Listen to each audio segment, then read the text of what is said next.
फरिश्तों ने कहा कि खौफ न कीजिए, हम कौम लूत की तरफ उनके हलाक करने को भेजे गए हैं।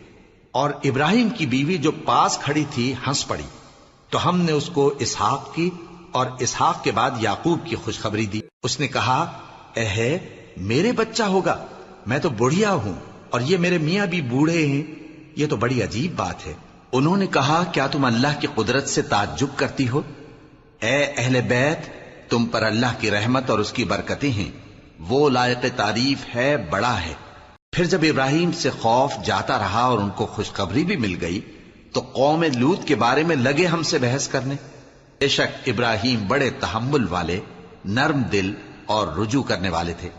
ए इब्राहिम, इस बात को जाने दो, तुम्हारे परवरदिगार का हुक्म आ पहुंचा है और इन लोगों पर अजाब आने वाला है जो कभी नहीं टलने का। और जब हमारे फरिश्ते लूत के पास आए तो वो उनके आने से गमना